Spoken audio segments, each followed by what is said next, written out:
Hi guys, and welcome back to my YouTube channel, Cooks by Carrie. If you're new here, I'm Carrie, and for today's video, I'm sharing how to make these delicious iced double fudge brownies that are just perfect for Valentine's Day. So without further ado, let's get into the video. Today's recipe comes from the Magnolia Bakery cookbook, and what you're going to need is 1 cup of all-purpose flour that's equivalent to 135 grams, a half a cup or 60 grams of unsweetened dark cocoa powder, sifted, a half a teaspoon baking powder, a half a teaspoon salt, 2 cups or 400 grams of granulated sugar, 1 cup or 2 sticks of unsalted butter, which has been melted and cooled to room temperature, 2 teaspoons pure vanilla extract, 4 eggs, and a cup or 180 grams of semi-sweet chocolate chips. And that is all. To start off this recipe, I'm going to take the dry ingredients, which means the baking powder, salt, cocoa powder, and my flour, and combine it all together. Now, I didn't realize that the recipe said to sift the cocoa powder, so I did not. I probably would have if I had seen that remark, but I would say it's not necessary to achieve delicious brownies. Now, if you don't know what Magnolia Bakery is, it is a famous bakery in New York that is famous for their banana pudding and I think their cupcakes, but really anything there is so delicious. And this brownie recipe is hands down the best brownies that you are ever going to eat. They are so good. So, anyway, I just gave that quick mix, and now it's time for the next step. In a large bowl, I'm going to combine the melted butter, the sugar, and the vanilla.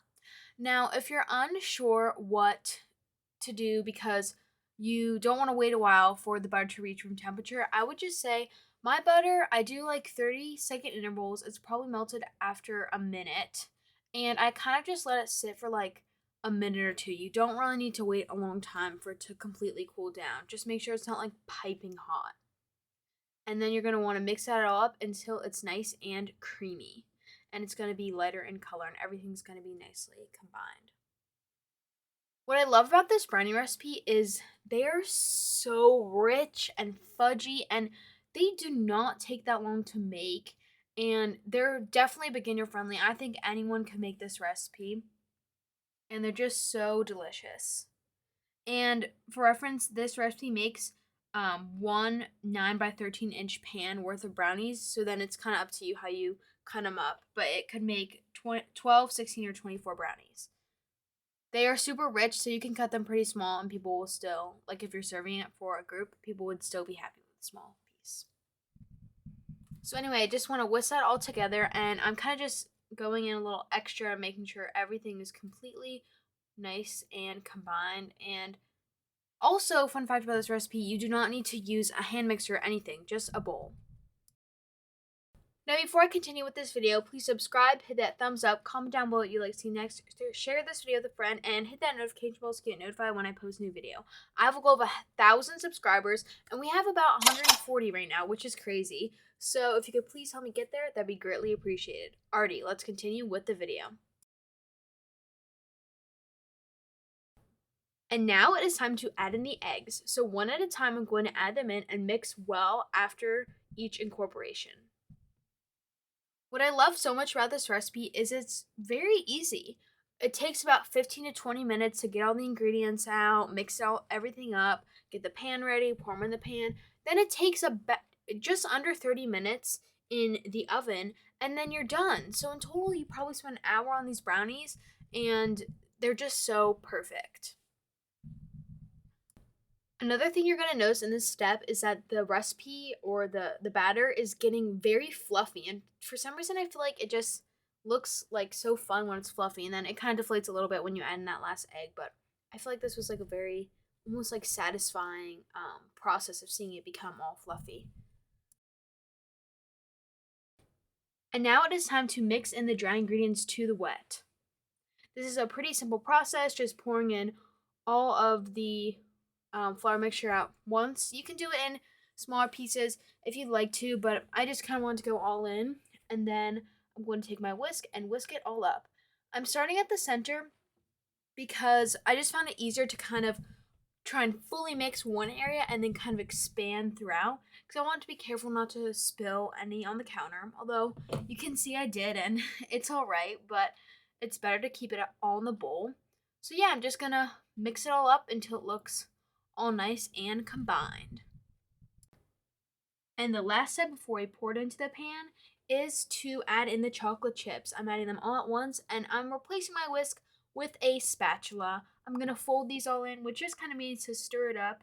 Um, for some reason, no, for some recipes, it matters more like the technique you use to fold. But for this recipe, it's just kind of like get them all mixed up.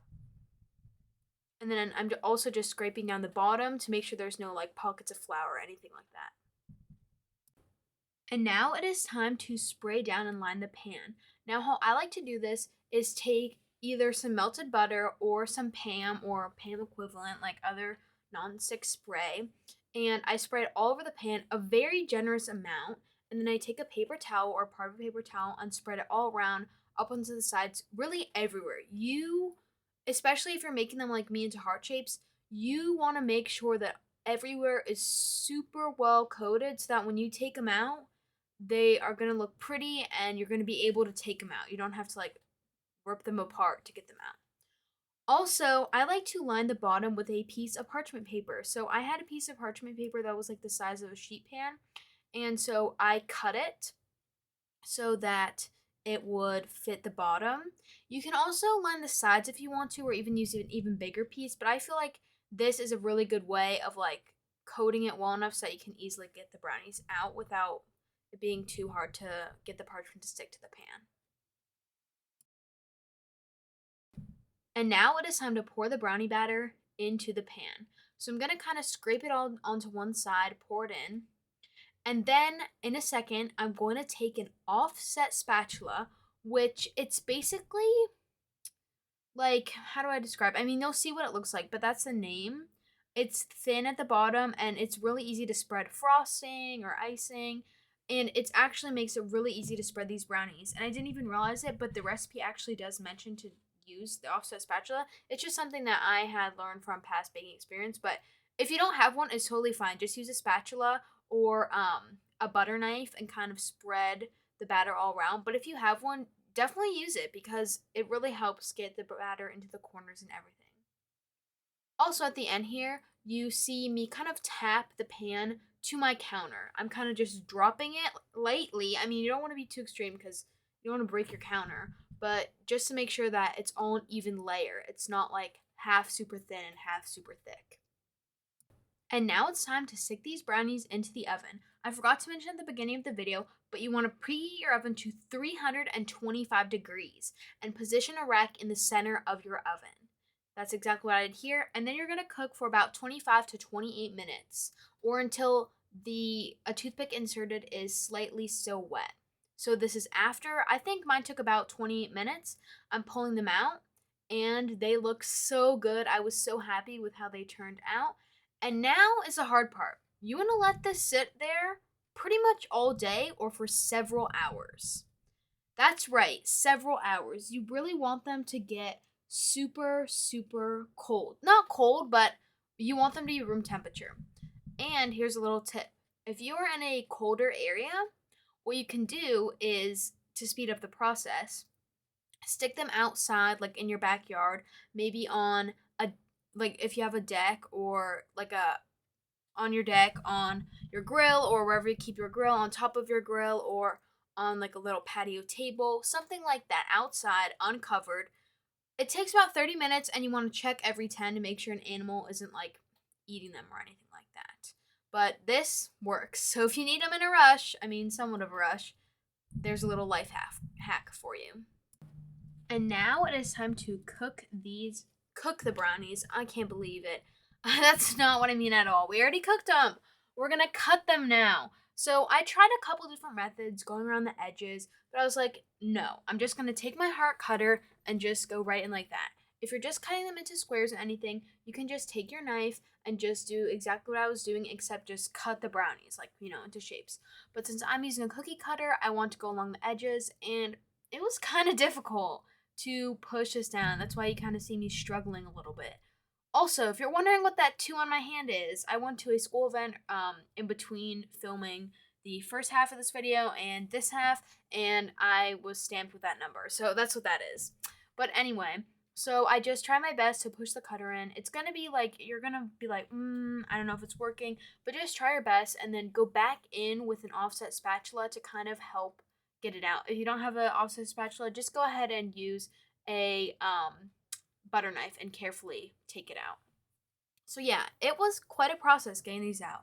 Took maybe about 10 minutes. I know that's like, whoa, 10 minutes to cut brownies, but I want them to be like super perfect.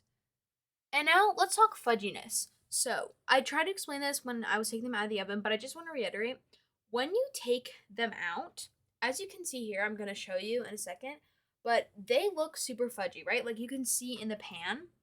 And that's why you don't want to cook them for much longer than like 30 minutes unless they're like actually raw. You want them to still be kind of, air quotes, wet inside because that's the fudginess. If you cook them too long, they'll just get burnt and then they won't be as good. So even if after like whatever 28 minutes you're sticking the toothpick in and there's a little bit of stuff on the toothpick, that is what you want. That's when you're like, okay, I'm gonna pull them out now. It's just when there's like a lot of stuff that you want to keep cooking them. But if you've got the little stuff, you're perfect. You're done. Pull them out. So yeah, I would recommend if you're just going to take these brownies and eat them without frosting or anything, you're done. I mean, you can even eat them hot in that case. They will be like not as pretty looking, but you know, you're just gonna eat them and they're still gonna be so delicious. And a warm brownie, nothing really tops that. But if you're like me and you want to decorate, you're gonna just cut the rest of them out until you have no brownies, no more stuff left to cut them out with. And also, if you are cutting them into fun shapes, because it doesn't have to be hearts, it could be really anything. You are gonna have some scraps that you can't really make the shape with, but I recommend saving them. They are still so delicious. I put mine in like a little tub, and then I will still eat them. So just note that.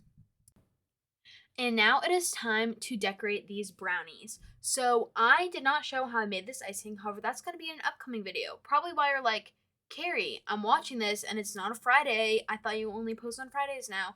Well, this week there are going to be 3 videos, which is kind of a lot. But I kind of want to break them up because I feel like this video would have been just way too long. So anyway, I did want to show you how to fill the piping bag though, just like that. And I'm filling them up and then I'm just going to decorate them in various ways.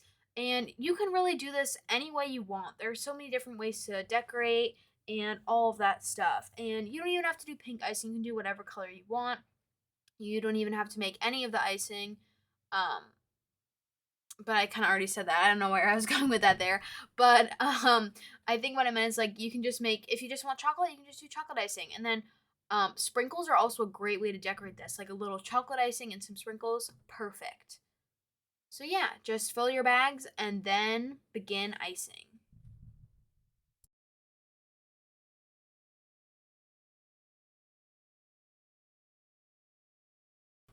So let's talk different ways to decorate these. I know I just touched on it, but here you can see I'm kind of using the offset spatula to help me kind of smooth out the chocolate icing, and then I'm going in and making a border with my tip. And I think that one looks so cute. I think it was so pretty. And I'm just going to do the same thing, but now with the other color. And what I really like about this offset spatula is you can see it's really easy to smooth things down. Also, you might be like, there's like no icing on that brownie. It's because it's a little hard to add a lot of icing while still making it look all nice and smooth. And you can see there I almost had an accent with some of the icing spilling out. But what I want to say is like the icing, for me, it's like decorative. These brownies are already sweet enough, and it's just to make them look really nice and pretty. So what I did is I just took my extra icing in a tub, and then maybe if people want to add extra icing once they eat it, they can make it all messy and eat it like that. But for the presentation, it'll just look nice and pretty, and we'll have minimal icing. So yeah, this one I decided to do a pink base and then went around with the lighter pink color on the sides. Also, if you're like, why would you make 2 pink icings? I was trying to make red with one of them, and the red was like, it was like a organic red icing, so it just did not work well. It made the lighter pink. So yeah. So then this one I'm going in and I am going to do the opposite. And you can see I'm like having a little trouble with the Ziplocs because it is best to use a traditional piping bag when doing something like this. But piping bags, you know, they're a little bit hard to find. I mean, mostly, well, actually, I don't know if that's true. I think most craft stores have them, and also online stores. But whatever. I didn't have any in my house, so I had to just use the Ziploc bags. But there's a little hack too, because I know probably most people just have Ziplocs and not piping bags. So they're a little bit harder to work with because there's not as much room to put the icing in, but they still work out. And just expect when you ice these brownies that your hands are definitely going to get messy. This is not a super clean project, but at the end, like, it's so worth it. The brownies are so delicious and so beautiful. And here is the end results of the brownies. I added some sprinkles, some. They are so beautiful and just so delicious.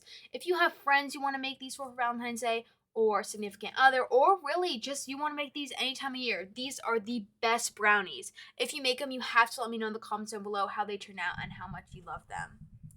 Alright guys, that's it for today's video. Thank you all so much for watching. Stay tuned for later in the week for the icing videos, and make sure to follow me on Instagram if you haven't already. It's at Cooks by Carrie. I post lots of fun photos of the food I cook and other updates and such. I will see you this week for some more videos. Bye guys.